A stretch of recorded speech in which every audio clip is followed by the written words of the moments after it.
Hi, guys. I'm gonna finish this tower. So, I just want to say I'm new here in YT and hope you guys support me. And Cheska new here and I'm just gonna finish this dot. Hope you like it.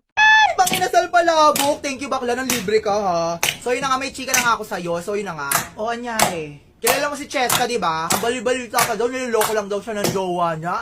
Jowa pala niya, anak pala yung mafia boss. At saka yung... Parang galing Wattpad yung kwento mo.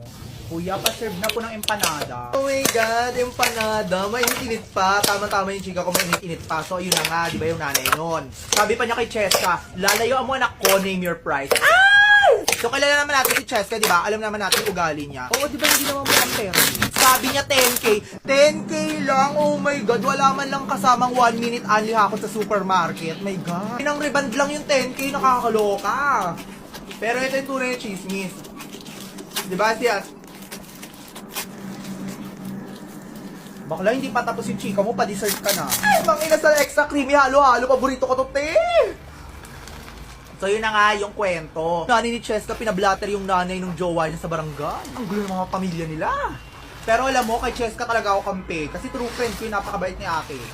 Friend, tas chinchismis mo. So yun na nga ate, pero alam mo, hindi pa yun yung pinakakwento. May kwento pa talaga. Naubos mo na yung isang set, hindi pa yun yung kwento. Mahal ang gasolina ng chismis mo Order ka uli ng isang set na may palabok at empanada, halo-halo O, bibili uli ako ng isang set. Buti na lang mura yung mga inasal snack savers. And that's all, guys. And please comment down below a game and I will play it. BYE.